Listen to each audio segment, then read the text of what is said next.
बिहार विधानसभा चुनाव की तारीखों के ऐलान का इंतजार अब जल्द ही खत्म होने वाला है। चुनाव आयोग बहुत जल्द ही वोटिंग की तारीखें जारी कर सकता है। एसआईआर के बाद फाइनल वोटर लिस्ट जारी हो गई है। इस बार 7.42 करोड़ लोग वोट दे पाएंगे। पहले फेज की वोटिंग कब होगी, सरकार किस दिन बनेगी और एनडीए महागठबंधन में टिकटों का ऐलान कब तक होगा। बिहार में चुनाव की तैयारियों की समीक्षा के बाद चुनाव आयोग ने आज पटना में प्रेस कॉन्फ्रेंस की। मीडिया को संबोधित करते हुए मुख्य चुनाव आयुक्त ने कहा कि हाल ही में बिहार में सफलता के साथ एसआईआर की प्रक्रिया पूरी हुई। इसके लिए उन्होंने बीएलओ का आभार भी जताया। उन्होंने बताया कि बूथ से 100 मीटर की दूरी से हर प्रत्याशी अपने एजेंट को लगा सकते हैं और हर पोलिंग स्टेशन पर वेबकास्टिंग की जाएगी। आज के प्राइम टाइम शो और आपके फेवरेट बुलेटिन में हम विस्तार से जानेंगे। तो अब बिहार इलेक्शन को लेकर आज एक प्रेस कॉन्फ्रेंस हुई। एसआईआर की सफलता की बात भी उसमें अब ईसीआई यानी कि इलेक्शन कमीशन ने की है। बिहार में इलेक्शन अब किसी भी वक्त इसका ऐलान हो सकता है। आने वाले इस चुनाव में जो चुनाव आयोग ने नई पहल शुरू की है वो अब पूरे देश में लागू होगी। बिहार में 243 विधानसभा सीटें हैं। बिहार की विधानसभा की कालावधि 22 नवंबर तक समाप्त हो रही है और उससे पहले ही चुनाव पूरे होंगे। इलेक्शन कमीशन की समीक्षा शुरू परीक्षा। आने वाले इस चुनाव में जो चुनाव आयोग ने नई पहल शुरू की है वो अब पूरे देश में लागू होगी। बिहार में 243 विधानसभा सीटें। बिहार की विधानसभा की कालावधि 22 नवंबर तक समाप्त हो रही है और उससे पहले अब चुनाव होंगे।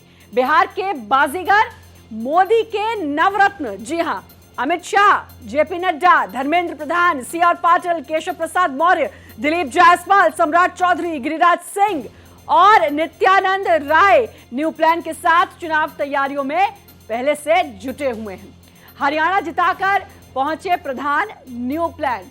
बिहार बीजेपी के चुनाव प्रभारी धर्मेंद्र प्रधान जीत जान से जुटे हुए हैं। मुश्किल हालात में जीत पक्की करते हैं। चुनाव बा सौगात का बहार बा। ऐसा इसलिए क्योंकि चुनाव से पहले महिलाओं और युवाओं सबकी नजर है। किसकी कुर्सी जाएगी, किसे मिलेगा मौका, इस पर भी विस्तार से चर्चा करेंगे।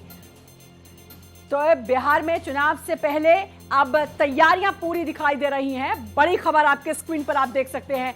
चुनाव के महापर्व को उत्सव की तरह मनाएं, मतदान में अपनी भागीदारी जरूर निभाएं, ये सीसी ने कहा है। बिहार की वोटर लिस्ट में सुधार हुआ। बीएलओ ने बहुत अच्छा काम किया, बीएलओ का आभार जताया। 22 नवंबर से पहले चुनाव प्रक्रिया पूरी होगी। हमने सभी एजेंसियों के साथ बैठक की। बिहार में जो हुआ वो पूरे देश में लागू होगा। बूथ लेवल एजेंट्स की पहली बार ट्रेनिंग। पोलिंग बूथ पर 1200 से ज्यादा वोटर नहीं होंगे। 15 दिन में वोटर कार्ड देने की व्यवस्था की गई है। हर पोलिंग स्टेशन पर 100% तक वेबकास्टिंग होगी। बूथ पर भीड़ को काबू करने की व्यवस्था है। उम्मीदवारों की अब कलर फोटो होगी। जी हां, उम्मीदवारों के नाम बड़े अक्षर में होंगे। बिहार में इलेक्शन किसी भी वक्त इसका ऐलान होगा और उससे पहले अब जो तैयारियां हैं वो लगभग पूरी समझी जा रही हैं क्योंकि किसी भी वक्त अब इलेक्शन का ऐलान। इलेक्शन कमीशन की समीक्षा अब शुरू परीक्षा। बिहार के बाजीगर, मोदी के 9 नवरत्न। हरियाणा जिताकर पहुंचे प्रधान न्यू प्लान। चुनाव बा सौगात के बाहर बा। जिसकी कुर्सी जाएगी और किसकी कुर्सी जाएगी और किससे मिलेगा मौका, अब बिहार में पूरे देश की नजर टिकी हुई है और यही सवाल हर कोई कर रहा है कि किसकी कुर्सी जाएगी या किसी और को मौका मिलेगा या कुर्सी बचेगी। या बहुत सारे सवालों के साथ, क्योंकि बिहार का जो चुनाव है वो बहुत ही नजदीक है। आज इलेक्शन कमीशन की प्रेस कॉन्फ्रेंस हुई और उस प्रेस कॉन्फ्रेंस में कहा भी गया कि जल्द ही अब तारीखों का ऐलान भी कर दिया जाएगा। सबसे पहले चलिए आपको सुनाते हैं मुख्य चुनाव आयुक्त ने आज प्रेस कॉन्फ्रेंस कर क्या कुछ कहा। बिहार में 243 जनरल कॉन्स्टिट्यूएंसीज हैं। ST 2, ST 38। नेक्स्ट, बिहार के विधानसभा की कालावधि 22 नवंबर तक समाप्त हो रही है और उसके पहले ही चुनाव संपन्न होंगे। जहां तक 1, 2 या 3 फेज चुनावों की बात है। हम लोगों ने राजनीतिक दलों की बातें सुनी, सबके प्रॉस एंड कॉन्स हैं और चुनाव आयोग इस विषय पर जल्दी ही निर्णय लेगा।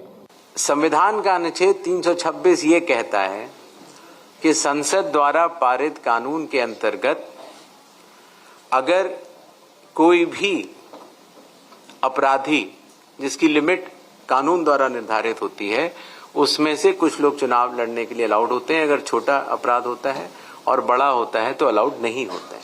बूथ लेवल ऑफिसर्स की भी ट्रिपल आईडीएम में ट्रेनिंग हुई और अभी तक देश भर के लगभग 700 बूथ लेवल ऑफिसर्स और सुपरवाइजर्स की ट्रेनिंग पूरी की जा चुकी है। तो आपके माध्यम से आगामी प्रत्याशियों को भी मैं ये कहना चाहूँगा कि अपने पोलिंग एजेंट्स को मतदान शुरू होने से पहले पहुँचें, मॉक पोल अपने आंखों के सामने देखें और उसी तरीके से मतदान पूर्ण होने पर प्रिसाइडिंग ऑफिसर से अपना फॉर्म 17C लेकर आएं। बिहार की छठ पूजा जैसे महान लोक पर्व को पूरे उत्साह व आस्था से मनाते हैं, उसी तरह से लोकतंत्र के चुनाव के इस महापर्व को भी उत्सव की तरह मनाएं। अपनी भागीदारी सुनिश्चित करें, जिम्मेदारी निभाएं और मतदान अवश्य करें। बिहार के चुनाव से शुरू करके पूरे देश में अब सीरियल नंबर का फॉन्ट भी बड़ा होगा और प्रत्याशियों की फोटोग्राफ, वो कलर्ड फोटोग्राफ लगाई जाएंगी। जहां तक वोटर आइडेंटिफिकेशन का बात है, उसके ऊपर चुनाव आयोग के पूर्व में ही निर्गत आदेश हैं कि वोटर का आइडेंटिफिकेशन चाहे कोई भी हो, उसका किस तरीके से करना है, उन्हीं आदेशों के तहत वोटर आइडेंटिफिकेशन किया जाएगा। तो आज प्रेस कॉन्फ्रेंस की चुनाव आयोग ने, साथ ही पटना में मीटिंग। इस मीटिंग में कौन कौन सी पार्टी शामिल? बीजेपी, जेडीयू, आरजेडी और कांग्रेस, ये चारों पार्टियां, इसके अलावा एलजेपी, आरजेपी, ये तमाम पार्टियां शामिल हुई हैं। आपको बता दें कि कौन कौन सी पार्टियां BJP, JDU, RJD, LJP, RLJP, ये तमाम पार्टियां, सीपीआई, ये शामिल हुई हैं इस मीटिंग में। इससे पहले कॉन्फ्रेंस भी हुई, प्रेस कॉन्फ्रेंस कर चुनाव आयोग ने काफी कुछ जानकारी भी दी। बिहार में अब चुनाव का जो काउंटडाउन है वो शुरू हो चुका है। 5 अक्टूबर को इलेक्शन कमीशन की मीटिंग अब होने जा रही होगी और अगले हफ्ते तारीखों का ऐलान संभावित माना जा रहा है। छठ के बाद चुनाव हो सकते हैं, ये संभावित माना जा रहा है। 22 नवंबर तक अब सरकारी गठन जो है वो जरूरी है। 5 अक्टूबर इलेक्शन कमीशन की जो है वो मीटिंग, यानी कि आज। इसके अलावा अगले हफ्ते तारीखों का ऐलान माना जा रहा है। जो पहले से कयास लगाए जा रहे थे कि भाई ये अब अगले हफ्ते, मतलब अक्टूबर की शुरुआत में तारीखों का ऐलान हो सकता है। चुनाव आयोग की अहम बैठक, ज्ञानेश कुमार, मुख्य चुनाव आयुक्त जो हैं वो विवेक जोशी और चुनाव आयुक्त एस संधू, चुनाव आयुक्त, जो कि आप ज्ञानेश कुमार की बात करेंगे। इसके अलावा राजनीतिक दल और विवेक जोशी चुनाव आयुक्त, कमिश्नर, डीएम और एस संधू चुनाव आयुक्त, आईजी, एसएसपी और एसपी। तो आज बैठक हुई चुनाव आयोग की, तमाम पार्टियां इसमें शामिल हुई और अब अगले हफ्ते ये कयास लगाया जा रहा है कि भाई अगले हफ्ते जो है वो चुनाव की तारीखों का ऐलान हो सकता है। छठ से पहले ये बताया जा रहा है कि ये चुनाव हो सकते हैं और चुनाव की तारीखों का ऐलान जल्दी ही होगा। मतलब बिगुल जो है वो बज चुका है। एसआईआर प्रक्रिया देखिए, बिहार में मतदाता एसआईआर प्रक्रिया से पहले कुल वोटर 7.89 करोड़। इसके अलावा एसआईआर प्रक्रिया में कितने नाम कटे? 47 लाख नाम कटे। वही एसआईआर जिसको लेकर वोटर अधिकार यात्रा विपक्ष ने निकाली। इसके अलावा फाइनल वोटर लिस्ट में मतदाता जो हैं वो हैं 7.42 करोड़। पहले कितने थे? 7.89 करोड़ और उसके बाद अब आ गए हैं ये 7.42 करोड़, क्योंकि तकरीबन 47 लाख जो नाम हैं वो कटे हैं। तो उसके बाद अब वोटर ज़रूर कम हुए हैं, आप देख सकते हैं, और इसी को लेकर लगातार विरोध भी हो रहा था। और वहीं अब केंद्रीय मंत्री गिरिराज सिंह ने क्या कुछ कहा है वो भी आपको सुनाते हैं। आयोग से हम लोगों ने भी फेयर इलेक्शन की ही मांग की है और फेयर इलेक्शन ही होगा, धांधली किसी की नहीं चलेगी। चुनाव आयोग से हम लोगों ने भी फेयर इलेक्शन की ही मांग की है और फेयर इलेक्शन ही होगा, धांधली किसी की नहीं चलेगी।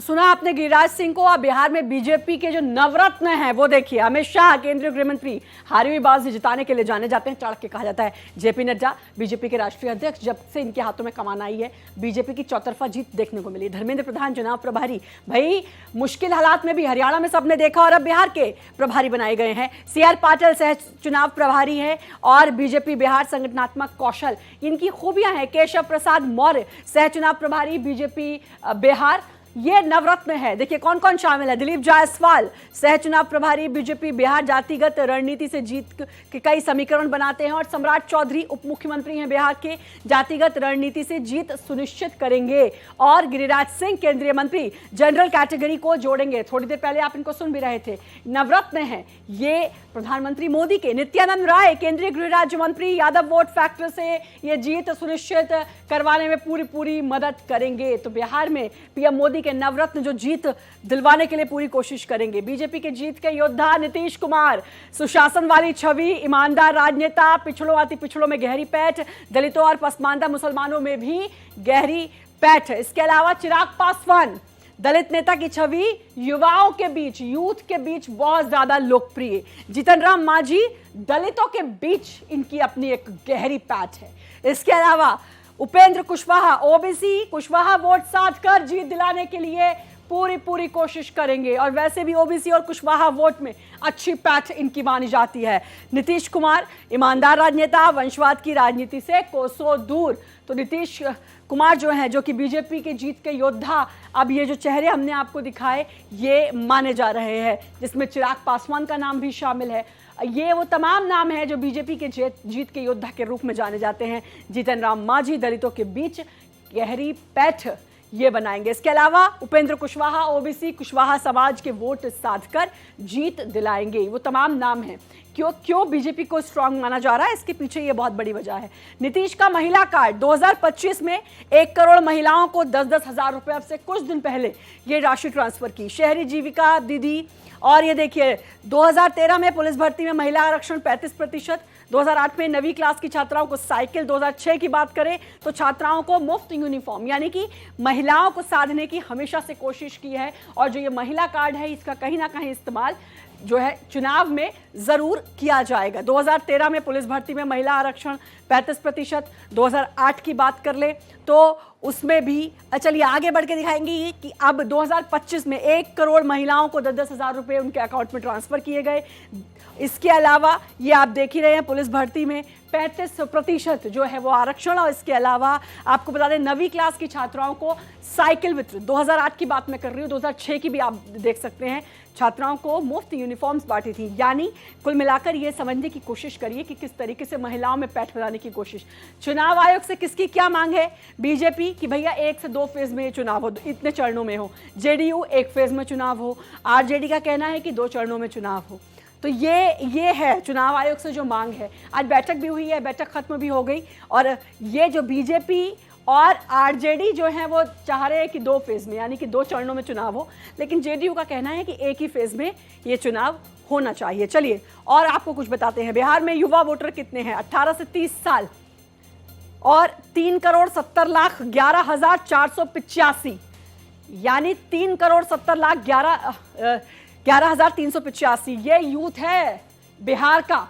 और बिहार का यूथ कई चीजों के लिए जाना जाता है, तमाम यूपीएससी सब के लिए। बिहार का यूथ कितना समझदार होता है किसी को बताने की जरूरत नहीं है। महागठबंधन के कौन से 7 वादे हैं, चलिए आपको बता दें। महिलाओं को हर महीने 500 रुपए उनके खातों में ट्रांसफर, 200 यूनिट मुफ्त बिजली का वादा महागठबंधन का, 25 लाख तक का मुफ्त इलाज ये महागठबंधन का वादा है। 8वीं 12वीं के छात्रों को मुफ्त टैबलेट दिया जाएगा। सामाजिक सुरक्षा पेंशन 1500 से 2500 करने का वादा। भूमिहीनों को 3 से 5 डिसमिल जमीन। गरीब परिवारों को उद्योग के लिए 2 लाख की सहायता का वादा। ये महागठबंधन के 7 वादे हैं जो महागठबंधन कर रहा है। ये जो तमाम वादे हैं जिसमें 200 यूनिट मुफ्त बिजली का वादा भी है, 25 लाख तक के मुफ्त इलाज का भी वादा है। हालांकि कोई अभी मैनिफेस्टो नहीं आया है, लेकिन उससे पहले ही आपको बता दें कि उससे पहले ही अब ये वादे तमाम किए गए हैं। पटना में चुनाव आयोग की टीम और राजनीतिक दलों की बैठक के दौरान जेडीयू ने मांग रखी कि बिहार में विधानसभा चुनाव एक ही चरण में कराया जाए। जेडीयू नेता संजय झा ने कहा कि राज्य में नक्सलवाद की समस्या खत्म हो चुकी है और कानून व्यवस्था मजबूत है। स्पेशल रिवीजन बिहार में हुआ, उससे बहुत क्लीन हुआ जो वोटर लिस्ट है।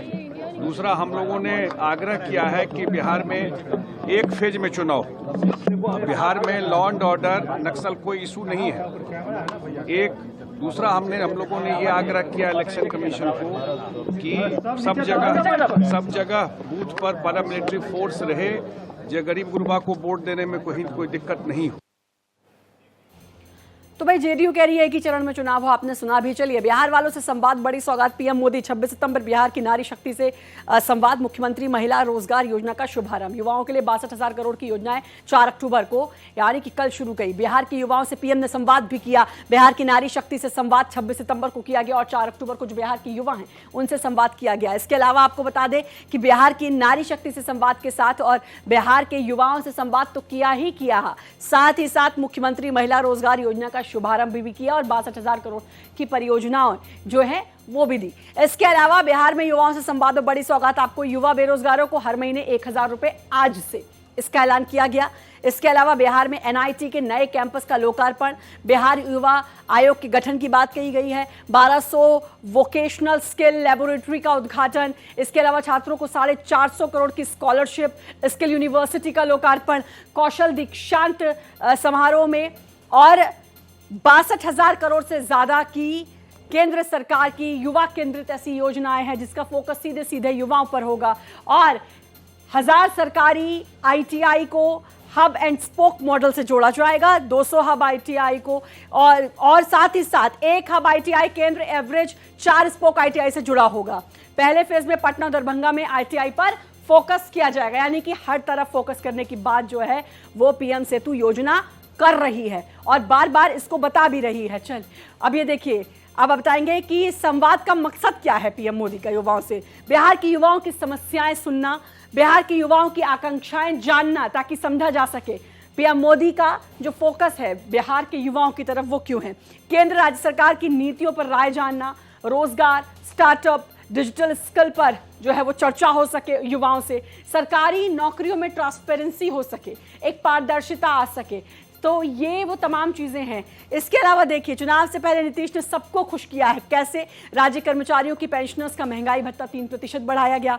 डीए अब तक 55% था, ये बढ़कर कितना हो गया? 58%। पहली से 10th तक के स्टूडेंट्स को स्कॉलरशिप जो है वो डबल कर दी गई है। क्लास 9 से 10 के स्टूडेंट्स और एएनएम कर्मियों का वेतन जो है वो बढ़ाया। आशा कार्यकर्ताओं का मानदेय जो है वो बढ़कर 3,000 रुपये हो गया है। नई वकीलों को 3 साल से 5,000, ग्रेजुएट बेरोजगारों को 2 साल तक 1,000 रुपये महीना, ये तमाम वादे हैं। शिक्षा सेवकों को 3,405, मतलब कुल मिलाकर सभी को खुश करने की कोशिश, और इसके लिए तमाम जो है वादे किए गए हैं, तमाम घोषणाएं की गई हैं, तमाम योजनाओं की को लागू करने की बात की गई है, उस पर मुहर लग चुकी है। चलिए, अब काउंटडाउन शुरू हो रहा है बिहार चुनाव का। फाइनल वोटर लिस्ट जो है वो जारी हो चुकी है। 4-5 को इलेक्शन कमीशन का दौरा, जो कि आपने देखा ही, आज मीटिंग भी हुई। छठ के बाद चुनाव होंगे, ये माना जा रहा है। 22 नवंबर तक सरकारी गठन जरूरी है क्योंकि तब वो कार्यकाल खत्म हो रहा है, तो उससे पहले पहले चुनाव और सरकार जो है वो जो भी जीते और सरकार बन जाए, तो इसके लिए पूरी तैयारी जो लिस्ट है उसको जारी कर दिया गया है। आज इलेक्शन कमीशन ने प्रेस कॉन्फ्रेंस भी की। चलिए, समीकरण जानते हैं। 243 सीट हैं बिहार में। इसके अलावा मतदाता सूची का प्रकाशन 30 सितंबर को हुआ। विधानसभा गठन की आखिरी तारीख है 22 नवंबर। इससे पहले मैं जो जिक्र कर रही थी, इससे पहले चुनाव कराना जरूरी है और 5 से 15 नवंबर तक माना जा रहा है कि चुनाव हो जाएंगे। वेट है अब बस, क्योंकि अब सिर्फ तारीखों का ऐलान है। उसके अलावा सब लोग तैयारियों में जुट गए हैं। गठबंधन में सीटों पर तकरार बढ़ी है। 2020 आरजेडी 144, कांग्रेस 70 ये था, और लेफ्ट के पास से 29। इस बार आरजेडी 145, कांग्रेस दावेदारी कर रही है 76 सीटों पर, और लेफ्ट 60+, वीआईपी 60। तो ये समझिए जरा, क्योंकि 2020 में कांग्रेस का प्रदर्शन कोई इतना खास नहीं था, तो अभी उसी पर रस्साकशी भी चल रही है।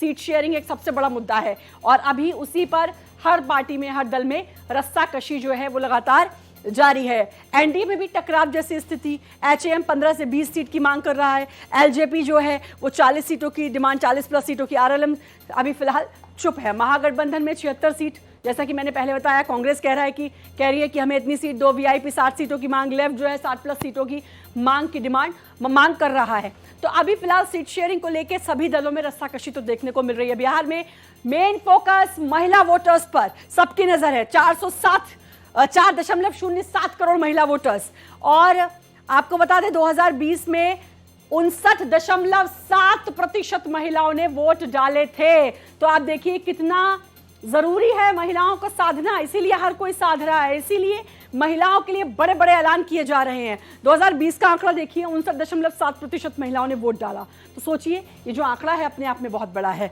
इसके अलावा 2010 की बात कर लूं तो इसमें 54.49% महिला वोट 2010 में। 2015 की मैं बात करूंगी 60.84% महिला वोट, और 2020 में देखिए 59.69%, थोड़ा सा कम 2015 से यहाँ पर, लेकिन महिला वोटर जो है उस पर सबकी निगाहें टिकी हुई हैं। चलिए आगे बढ़ेंगे। बिहार में पुरुष वोटर क्यों महत्वपूर्ण है? 2010 में देखिए 51.12% पुरुष वोट, 15 में आपका था 53.53% से ज़्यादा, 53.32, और 20 में 54.45, यानी कि जो 15 से ज़्यादा पुरुष वोट, ये भी अपने आप में काफ़ी अहम है और काफ़ी खास है। तो जाहिर है इस पर भी अब निगाहें हैं। बिहार में महिला वोट की ताकत, चलिए एनडीए और महागठबंधन के बीच 0.23% वोट का अंतर, और 12,768 वोट के अंतर से नीतीश सीएम बने हैं। ये एक बहुत बड़ा अंतर है, और वो ये जो एक ऐसा अंतर है जिसमें महिलाओं को साधने के सभी दल इसीलिए कोशिश कर रहे हैं। और वोटिंग परसेंटेज हमने आपको दिखाई ही, साल 2010 में 162 कितनी सीटों पर महिला वोटर्स आके थे, 162, 2015 में 202, और उसके बाद 2020 की बात कर लूँ तो 166 सीटों पर महिला आगे थी। तो एक ये बहुत सारी वजह है कि महिलाओं पर, यानी कि आधी आबादी पर सभी दलों की जो है वो नज़र लगातार बनी हुई है, और उसको साधने के लिए लगातार कोशिशें की जा रही है। 2020 बिहार विधानसभा चुनाव, हार और जीत का अंतर 1000 से कम 11 सीट ऐसी थी, 2000 से कम 23 सीट पर, 3000 से कम 35 सीट पर, 4000 से कम 46 सीट पर, और 5000 से कम आपकी थी तकरीबन 52 सीट। तो ये अंतर है, कोई बहुत ज्यादा अंतर नहीं है, लेकिन यही तो एक वोट से भी आप हार जाते हो और जी जाते हो। 2020 का देखिए, एनडीए 37.26%, महागठबंधन 37.23%, और अंतर देखिए 0.03%। ज्यादा अंतर नहीं था, थोड़ा सा ही अंतर था, लेकिन एनडीए बाजी मार गया। अब देखिए ये एक अहम चेहरा, देखिए कितनी सीट पर लड़े, 20 सीटों पर। 2020 में जीत कितनी सीटों पर रहे, 5 सीटों पर, 14 में जमानत जब्त हुई। लेकिन ये एक ऐसा अहम चेहरा है जो मुस्लिम सीट्स को, मुस्लिम आबादी को, उनको साधने की बहुत ज़रूरत बाकी सबको है, क्योंकि एमआईएम के चीफ, बिहार उपचुनाव नवंबर 2024 में जनसुराज का प्रदर्शन देख लेते हैं। चलिए, सीट पर चुनाव 4, जीत कुछ नहीं हुई, 3 जमानत जब्त हो गई। या पहली बार विधानसभा में उतरेंगे प्रशांत किशोर, लेकिन यह कहा जा रहा है कि आरजेडी और एनडीए दोनों के लिए, यानी कि महागठबंधन और एनडीए दोनों के लिए कहीं ना कहीं ये हानिकारक ही साबित होने वाले हैं। चलिए, तेजस्वी यादव के पास क्या है, M+Y फैक्टर, मुस्लिम 17.4%, यादव 14 से ज़्यादा। इसके अलावा चलिए और दिखाते हैं, तेजस्वी को चाहिए +9% वोट, ये समीकरण होना चाहिए। M+Y, ये तेजस्वी यादव, क्योंकि बार बार कहा जा रहा है, लालू यादव कई बार कह चुके हैं कि भाई अगर जीत होती है तो तेजस्वी यादव सीएम बनेंगे, तो ये चाहिए +9% तेजस्वी यादव को। तो इसके लिए अब तेजस्वी यादव कितने केपेबल होंगे, नहीं होंगे, लोगों की कितनी समझ होगी। इससे पहले बिहार अधिकार यात्रा कर ली, वोटर अधिकार यात्रा कर ली, लोगों के बीच में जा रहे हैं, लोगों को कितना समझ में आएगा ये तो वक्त बताएगा। मोदी और नीतीश के पास 42% ब्राह्मण, राजपूत, भूमिहार, कायस्थ, ये देखिए आंकड़ा है पूरा, 3.65%, 3.45%। तो ये आप देख सकते हो, ये पूरा समीकरण है जो हम आपको दिखा रहे हैं बिहार चुनाव का। किसके पास क्या क्या हो सकता है, किसका पलड़ा ज़्यादा भारी है, किसका पलड़ा कम भारी है, कौन किस किस को साधने की कोशिश कर रहा है। पीएम मोदी ने युवाओं से वर्चुअली बात करने के दौरान कहा कि लाखों बच्चों को बिहार छोड़कर बनारस, दिल्ली, मुंबई जाना पड़ता है। यही पलायन की असली शुरुआत। जिस पेड़ की जड़ों में मिनरल्स नहीं जाता है, उसको फिर से जीवित करना बहुत कठिन काम है। आरजेडी शासनकाल में बिहार की स्थिति सड़े हुए पेड़ जैसी हो गई थी।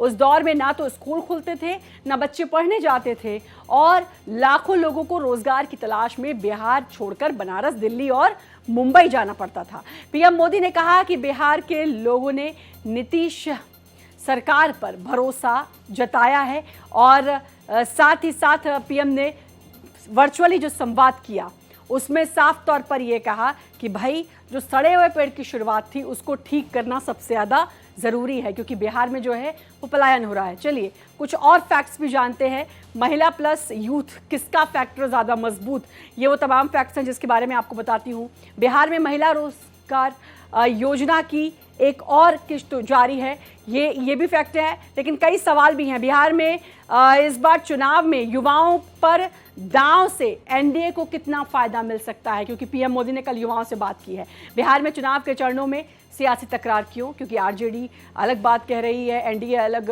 बात बोल रही है। आपस में भी इस पर लगातार सवाल है कि बिहार को लगातार सौगात से एनडीए को जीत मिलेगी, क्योंकि इस बीच जितनी सौगातें दी गई हैं बिहार को, बिहार के लोगों को चुनाव से पहले, तो एक ये बड़ा सवाल उठ जाता है कि लगातार जो सौगातें दी गई हैं इससे क्या एनडीए को फिर से जीत मिल जाएगी। खैर, ये वो तमाम सवाल हैं। इन सवालों पर ब्रेक तभी लगेगा जब चुनाव होंगे और चुनाव के बाद नतीजे आएंगे। फिलहाल इंतजार है चुनाव की तारीखों का। अब एक चरण में होगा चुनाव या 2 चरणों में होंगे चुनाव, ये आने वाला वक्त बताएगा।